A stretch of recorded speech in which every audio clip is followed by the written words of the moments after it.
করছে নতুন প্রজন্মের ছেলেমেয়েরা, তাদের কার কি মনোভাব এটা আমরা একটু শুনতে চাই, কারণ এটা আমরা মুক্ত চিন্তার মুক্ত সভা হিসাবেই আয়োজন করছি।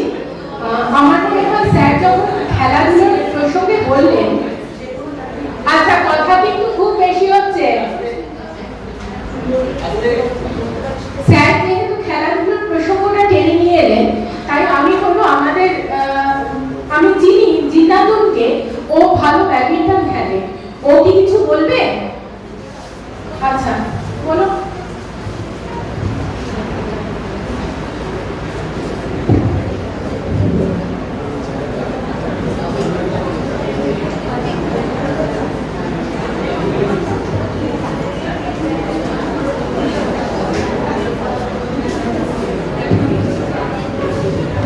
এখানে উপস্থিত সকলকে আমার নমস্কার।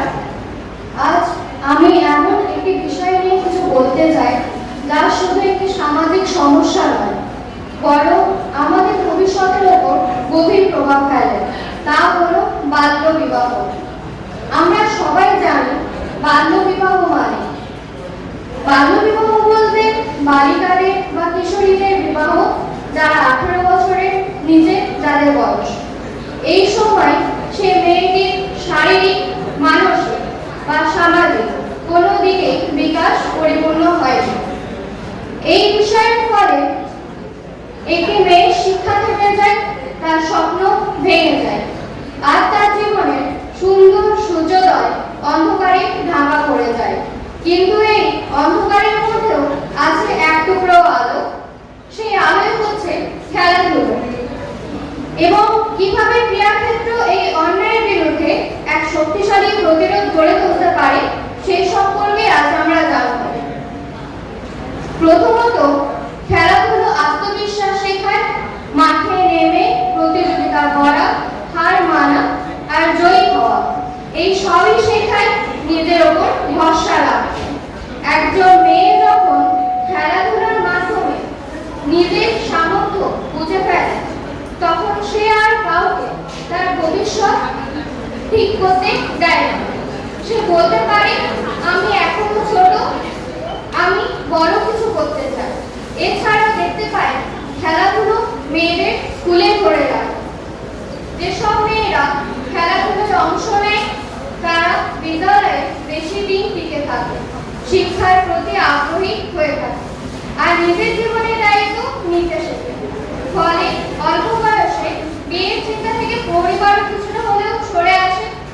ক্রীড়া এছাড়াও দেখতে পাওয়া যায় ক্রীড়া সমাজে সচেতনতা বৃদ্ধি করে থাকে। কোনো টুর্নামেন্ট, ক্রীড়া উৎসব বা মহিলা প্রতিযোগিতা, এসব শুধু খেলা নয়, এর মাধ্যমে সমাজে একটি বার্তা আমরা দেখতে পাই যে মেয়েদের স্থান কেবলমাত্র বিয়ের আসরেও নয়, মাঠে।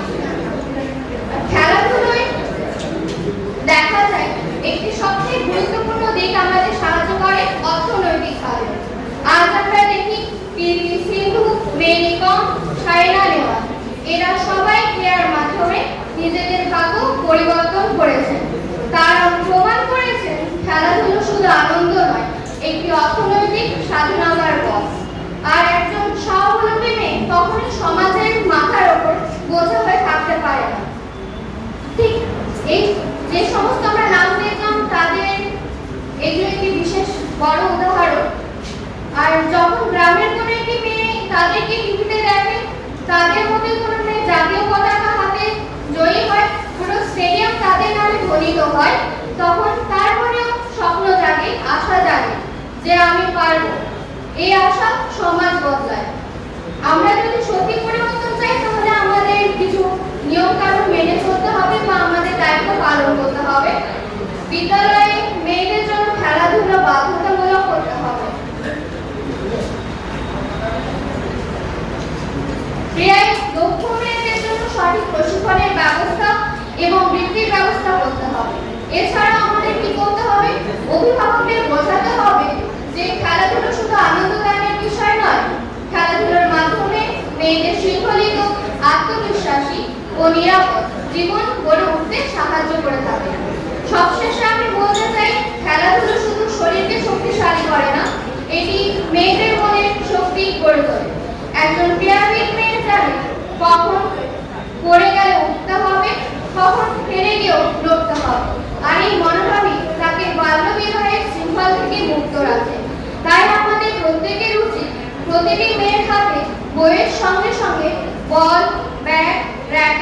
বা দৌড়ে জুতো তুলে দেওয়া।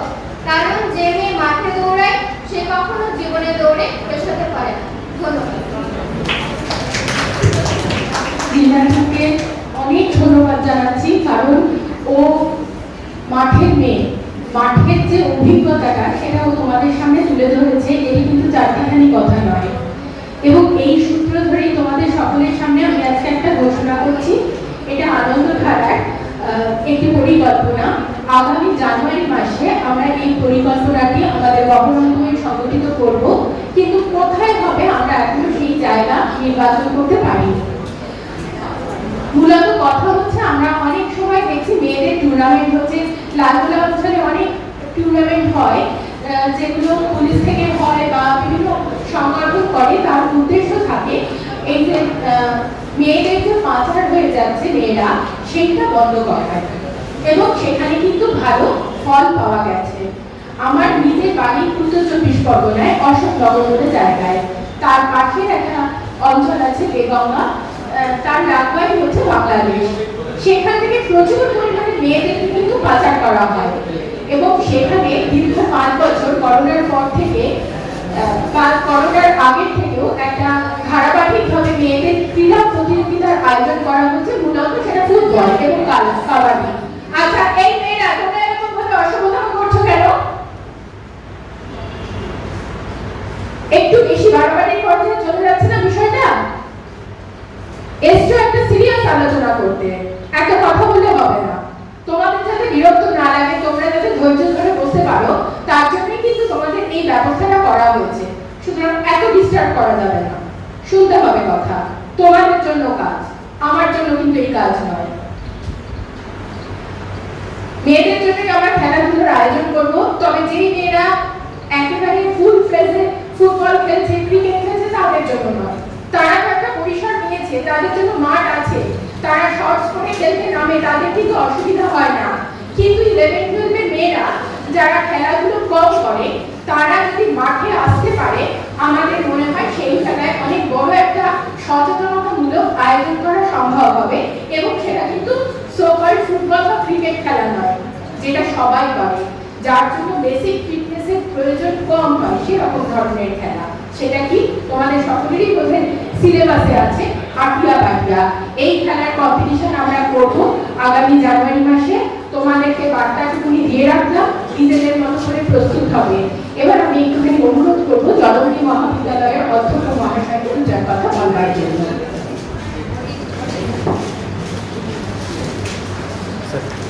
আমার মঞ্চে উপস্থিত সম্মানীয় ব্যক্তিবর্গ এবং সামনে যারা আছেন তাদের যথাযথ সম্মান এবং আমার স্নেহের ছাত্রছাত্রীরা, আমি এই কলেজে 18 বছর প্লাস চাকরি করে তারপরে গেছি। যারা এখন বিপিএড করছো তারা আর চিনবে না, কারণ ছাত্রছাত্রী যারা ডাইরেক্ট ছিল তারা কেউ নেই। আজকে এখানে আসতে পেরে ভীষণ ভালো লাগছে একটা যুগোপযোগী আলোচনায় অংশগ্রহণ করার জন্য। তবে একটু শোনো, আমি একটু অন্যভাবে জীবনের অভিজ্ঞতার কথা বলার চেষ্টা করব। মানুষ বিয়ে করছে না কেন, এইটা প্রথম একটা প্রশ্ন। আমার মনে হয় মানুষ কোনো কাজই করে না যেটাতে তার কিছু লাভ হবে এটা ছাড়া। আমরা যাই করি না কেন, আমরা কিছু একটা পজিটিভ দেখি, লাভ লোকসান দেখি। সেটা পয়সার দিক থেকে হতে পারে, মনের দিক থেকে হতে পারে, বা অন্য কিছু দিক থেকে। এখন তোমরা যেটা করছো, যে ভাবছো অল্প বয়সে যে বাবা মায়ের কাছে আছো, হয়তো বিয়ে করলে তোমরা আরো অনেক ভালো থাকবে, সেই লাভ ক্ষতির প্রশ্ন। আমাদের ইউনিভার্সিটির এক স্যার আছেন, এখনো রিটায়ার করেছেন, তিনি বলেছিলেন যে মানুষ যতদিন বেঁচে থাকবে ততদিন পলিটিক্স করবে। পলিটিক্স মানে আমরা পলিটিক্স বলতে যারা ভোটে দাঁড়ায় তাদেরকে বুঝি তো, কিন্তু পলিটিক্স সবসময় তার নয়। আমার বুদ্ধিমত্তা দিয়ে আমি ভালো থাকবো, অন্য থেকে সুবিধা নিয়ে, এরকম একটা জায়গাতেই মোটামুটি পলিটিক্স করা হয়। সুতরাং মা বাবা ছাড়া অন্য যারা আছে সবাই তোমার সঙ্গে বেশি পলিটিক্স করবে ধরে নিতে হয়। আমরা জানতাম যে মা বাবা একটা সম্পর্ক হচ্ছে নিঃস্বার্থ সম্পর্ক, কিন্তু আমার এই এত বছরের অভিজ্ঞতা মনে হয় একদম ছোটবেলাটা হয়তো মা বাবা নিঃস্বার্থভাবে এসেছেন, তারপরে হয়তো সেখানেও কিছু ক্যালকুলেশন, কিছু পলিটিক্স চলে আসে। দুই ছেলে থাকলে কাকে বেশি প্রেফারেন্স দেবে, এই সম্পত্তিটা কাকে, ওকে ছেলেকে দেবো, কিভাবে দেবো, এরকম ধরনের সব ক্যালকুলেশন চলে।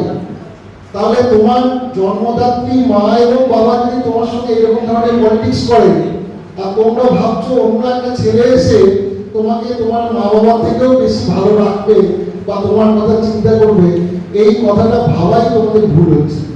আমাদের চুল পেকে গেছে, আমাদের কথা একটু মন দিয়ে শোনো বা চিন্তা করো, এই কথাটাই ভুল, প্রথম কথা। দ্বিতীয় হচ্ছে যে আমরা যখন কাউকে পছন্দ করছি বা তার সঙ্গে একটা রিলেশন যাচ্ছি বা যেটাই করছি, সেই জিনিসটার জন্য তোমার বয়স একটা বড় ব্যাপার। আমাদের সাইকোলজিস্ট বলে গেছেন যে আমরা ইমোশন দিয়ে বেশি চলি, সেটা একদম ঠিক। কিন্তু আমার কথা হচ্ছে তোমরা একটা জিনিসকে কতদিন ভালোবাসতে পারো, ভালো লাগে। দেখবে তোমার হাতে একটা ঘড়ি আছে, প্রথম যখন কিনেছিলে তখন যতটা ভালো লেগেছিল 2 বছর পরে ভালো লাগছে না। ফোন যদি থাকে 2 বছর পর চেঞ্জ করতে চাই। তাহলে তুমি যদি 16-17 বছর বয়সে তুমি বিয়ে করো, গড় আয়ু যদি 75 হয়, তাহলে ওই একটা লোকে কত বছর তোমার ভালো লাগবে, এটা অকল্পনীয় ব্যাপার। এখন ভাবতেই তোমাদের গায়ে কাটা দেবে। আমাদের তো লাগে যে একটা লোককে 55-60 বছর ধরে একটা তোমাদের কলেজের কথা ঝেলতে হবে, সেরকম একটা ব্যাপার। মানে এতদিন ধরে তার সঙ্গে থাকতে হবে, সহ্য করতে হবে, হাসি মুখে সহ্য করতে হবে, এটা কোয়াইট ইম্পসিবল। সেই জন্য যদি একটু বয়সটাকে পিছু, বিয়ের বয়সটাকে, তাহলে আমাদের তাকে 40 বছর সহ্য করতে হবে বা 45 বছর, এটা তাও একটা সম্ভব। নেক্সট যেটা বিষয় সেটা আমি বলবো যে যখন তোমরা বিয়ে করছো, এবং ওই সবাই আগে বলে গেছেন যে একটা নিরাপত্তাহীনতা, সত্যি তাই। যদি ইকোনমিক্যালি তুমি ফ্রিডম না দাও, তাহলে কিন্তু মানে ফ্রিডম তোমার মধ্যে না গ্রো করে, তাহলে তুমি পরাধীন এবং তোমার অবস্থা খারাপ। আমার বাড়ি চন্দননগরে, আমি এই লোকজনকে দেখতে খুব ভালো লাগে। সাইডে একটা নতুন বিয়ে হচ্ছে, দেখেই বোঝা যাচ্ছে সেই মেয়েটি মানে সে আর বউ তার বরকে বলছে চা খাবো, চায়ের দাম 5 টাকা।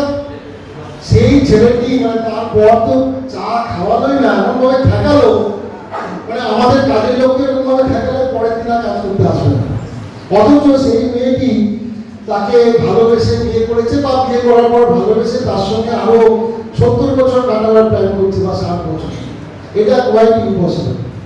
আমার কথা হচ্ছে যে তোমাকে তোমার সম্মান পেতে হবে, সেটা জোর করেও হতে পারে, ন্যাচারালিও হতে পারে। আমি একটা ঘটনা বলি, যেমন এসকে স্যার বললেন, আমারও ছাত্রী সে ছিল, আমি ফার্স্ট সেমিস্টার পড়ে ফার্স্ট ইয়ারটা পড়িয়ে তারপরে গেছি। আমি একটা পুরনো মেয়ের গল্প বলি। আমাদের এখানে মেয়েদের যখন চালু হলো, তখন আমাদের ছাত্রী এসেছিল, মেয়েটি মুসলিম, 29 বছর বয়স, চেহারাটা খুব সুন্দর, লম্বা, তার একটি মেয়েও ছিল, ভালো ক্লাস করতো। হঠাৎ সে একটু অ্যাবসেন্ট হতে লাগলো, মানে শিখ নিচ্ছে। পরে জানা গেল যে সে তার বর তাকে মারে এবং পড়তে আসতে সেটা চাইনি, তার শ্বশুর মশাইকে জোর করে পাঠিয়েছে পড়তে, এবং তার বর একদিন সিঁড়ি থেকে ঠেলে ফেলে দিয়েছিল, তার জন্য কোমরে তার বেশ চোট আছে, সেই জন্য ব্যথাতে সে ক্লাস করতে পারছে না। এটা একটা সিচুয়েশন। 2-3 বছর পর বেরিয়ে যাওয়ার পরে হতে পারছে যে একটা ছাত্র আমাদের সঙ্গে দেখা করতে এসছে, সে ঘটনাটা বলছে আমাদের। সেটা বলতে, স্যার ওকে দেখলাম, আমি নামটা মনে করতে পারছি না, কোথায় বহরমপুর স্টেশনে তার বর তাকে বাদাম ছাড়িয়ে দিচ্ছে এবং খাওয়াচ্ছে বহরমপুর স্টেশনে কোথাও একটা সিটে বসে। কারণটা কি জানো? ওই মেয়েটি এখানে ক্লাস করেছে, ফিটনেস বেড়েছে, চেহারাটা ভালো ছিল, সে এখন কলকাতা পুলিশে চাকরি করে। মেয়েটি ওই যে চাকরি করেছে, করছে এবং আর্থিকভাবে সে এখন ডিপেন্ডেন্ট। যে বর তাকে ঠেলে ফেলে দিয়েছিল এবং মানসিক অত্যাচার কত করেছিল বুঝতেই পারছো, সে এখন বাদাম ছাড়িয়ে দিচ্ছে সর্বসমক্ষে। তার ভূক্ষেপ নেই, এটা কি করে দেখিয়ে দিলে তার অসম্মান হতে পারে বা কেউ কিছু ভাবতে পারে। তাহলে আমার কথা হচ্ছে, তোমাকে ভালোবাসা বা সম্মান অর্জন করতে হবে, হয় ভয়ে, না হলে ন্যাচারালি। যদি ভয়েও তোমাকে কেউ সম্মান করে সেটাও ঠিক আছে, ন্যাচারালি করছে কিনা সেটাও ভালোবাসা মাপার আমাদের কোনো মাপকাঠি নেই, যে আমি তাকে সত্যি ভালোবাসি কিনা সেটা বুঝবে কি করে? আর বোঝার তার মানে বোঝার ক্ষমতাও নেই, অত সময়ও নেই যে আমার বর আমাকে সত্যি ভালোবাসি কিনা। সুতরাং আমি ভালোবাসাটা পেলেই হলো, ভক্তিতে হোক বা মানে মানে জোর করে হলেই হোক। সুতরাং আমি বলবো যে তোমরা নিজের পায়ে দাঁড়াও, গিয়ে ইকোনমিক্যালি স্টেবল হও নিজে, তারপরে যা করবে সেটা কিন্তু তোমার দিকে যাবে। যদি সেটা না হয় তাহলে উল্টো হবে। আমি আর একটা ঘটনার কথা বলি। আমি এখন যে কলেজে আছি সেটা তো জেনারেল ডিগ্রি কলেজ। আমাদের এখানে যারা আসে তারা গ্র্যাজুয়েট বা মাস্টার ডিগ্রি হওয়ার পর আসে, ওখানে একটু কম বয়সে আসে, মানে তোমাদের থেকে মাঝামাঝি একটা বয়স। হঠাৎ আমি সিসি ক্যামেরায় দেখছি একটা ছেলে একটা মেয়েকে টানতে টানতে একটা ঘরে ঢোকালো, মানে ঘরের ভিতরে তো ক্যামেরা নেই, আমাদের করিডোর গুলো আছে। তো ভাগ্যক্রমে আমি তাকিয়েছিলাম, হঠাৎ তাড়াতাড়ি দুজনকে নিয়ে আমি গেলাম, যে কি ব্যাপার টানতে টানতে নিয়ে গেল কেন? আমি যখন পৌঁছেছি, বিল্ডিংটা বড় বলে বেশ কিছুটা সময় গেছে, ছেলেটা মেয়েটাকে মারছি, সে অবস্থায় ধরা হলো। তখন ছেলেটা বলছে স্যার আমি মারিনি। মেয়েটা বলার ক্ষমতা নেই যে স্যার আমাকে মেরেছে, কিন্তু মুখ চোখ দেখে বোঝা যাচ্ছে মেরেছে। তারপরে শুনলাম যে ছেলেটি মেয়েটি বিয়ে করেছে কোথাও, মানে অরিজিনাল। তখন ছেলেটা বলছে স্যার ও আমার বউ, আমি যা খুশি করতে পারি, এটা তার মানে হ্যাঁ তার যে একটা ইয়ে সেটা। এবং সে চিন্তা করো তার বাড়িতে গেলে তাকে কি করবে, এটা কলেজে এসে তারা জানে যে সিসি ক্যামেরা আছে বা ক্লাস হচ্ছে বা অনেকেই থাকবে, সেটা একটা মোটামুটি পাবলিক প্লেস, সেখানে ওকে মারছে এবং সেটা বলছে যে আমার বউ, আমি যা খুশি করতে পারি। এটার জন্য কিন্তু মেয়েরাও কিছুটা দায়ী। ধরে নেয় যে স্পেশালি কিছু ঘটনা আছে, মেয়েদেরকে যদি নিপীড়িত হচ্ছে, আমরা যদি সাহায্য করতে যাই, পুলিশের কাছে গিয়ে বলবে না না আমার বর আমাকে করতেই পারে না। মানে তোমরাও ঠিক স্টেবল নাও যে কতটা সহ্য করবে বা কতটা করবে না। আমার সাজেশন, যদি কেউ কাউকে ভালোবাসে, সম্মান দেয়, তাহলে এই ধরনের জিনিস করতেই পারে না। মারাত্মক দূরের কথা, অসম্মান করার মতোই জায়গা আসা উচিত না। আমার কথা, যারা এখনো অবধি ফ্রি আছো তারা নিজের লাইফ তৈরি করো, এবং যদি ফ্রি না থাকো কারোর সঙ্গে এনগেজ থাকো। আমার সাজেশন হচ্ছে, যদি তোমাকে কেউ অসম্মান করে, অসম্মানের জায়গায় নিয়ে যায়, তোমার কথা একটু না ভাবে বলে একটু মনে হচ্ছে, সুতরাং তাড়াতাড়ি সেখান থেকে বেরিয়ে এসো। একটা কথা আছে, ভুল টেনে চেপে করলে যত তাড়াতাড়ি সম্ভব নামতে হবে, তাহলে গন্তব্য থেকে আরো ছেড়ে চলে যাবে, সেখান থেকে আবার নিজের জায়গায় ফেরা আরো কঠিন হবে। এবং ভালো বন্ধু তৈরি করো, জীবনে ভালো বন্ধু যে সত্যি তোমার উপকার করবে। এবং মা বাবাকে, টিচারদেরকে, অন্তত মা বাবাকে সব কিছু বলা যায় এরকম একটা রিলেশন তৈরি করো, যে যা হবে তাই আমি মা বাবাকে বলতে পারবো। যদি মা বাবাকে বলতে পারো, তাহলে মা বাবার অভিজ্ঞতা দিয়ে তোমাকে অন্তত সঠিক পথে গাইড করার অন্তত চেষ্টা করবে।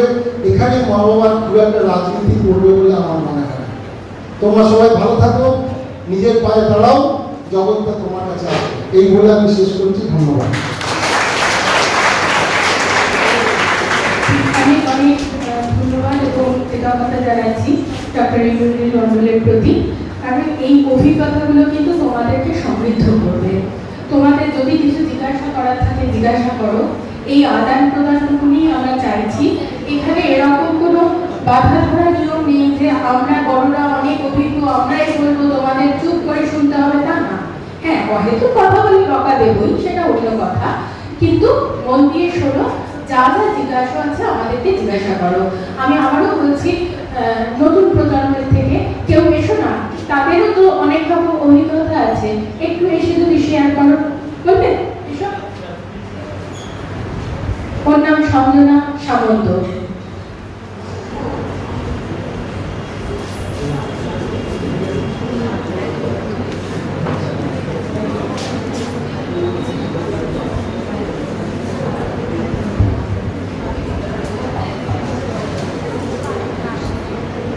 এখানে উপস্থিত সকলকে প্রণাম জানাই।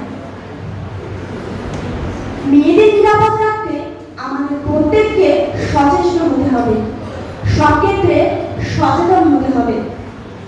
বর্তমানে মেয়েদের কেন্দ্র করে লাগাম ছাড়া অপরাধ হচ্ছে।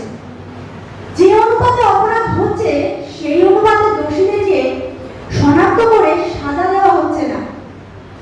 এর মধ্যে কিছু গুরুত্বপূর্ণ বিষয় রয়েছে। মেয়েদের জীবনে সকল স্তরের নিরাপত্তা প্রয়োজন, তবে তাতে মেয়েদেরকেও সহযোগিতা করতে হবে। এবার কয়েকটি উদাহরণ দেওয়া যাক।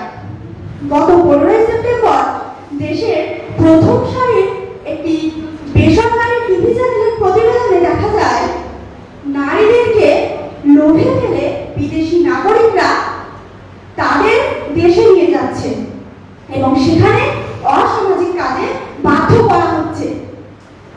সমাজে নারীদের প্রতি মানুষের নেতিবাচক ধারণা জন্ম হচ্ছে। অবশ্যই নারীদের সুরক্ষা প্রদানে সরকারকে কঠোর হতে হবে, কিন্তু এই অজুহাতে কোনো নারীর অন্যায় আবদারও মেনে নেওয়া যাবে না। সম্প্রতি প্রতারণার ফাঁদে ফেলে 17 বিয়ে বোর্ড কর্মকর্তায় এমন একটি শিরোনামে সংবাদ প্রকাশ করে দেশের স্বনামধন্য একটি পত্রিকা। স্বেচ্ছায় প্রেম ও শারীরিক সম্পর্কে লিপ্ত হওয়ার পর তাদের দায়িত্ব না নেওয়ার কারণে এই সমাজে সেই সব মেয়েদের অবহেলিত হতে হচ্ছে। এই কারণে অনেক ক্ষতি হচ্ছে এই সমাজে। তাই সকলকে প্রতিষ্ঠিত হতে হবে এবং এমনভাবে চলতে হবে যাতে সমাজে অবহেলিত নারী হিসেবে নয়, বরং মাথা উঁচু করে বাঁচতে পারি এই সমাজে।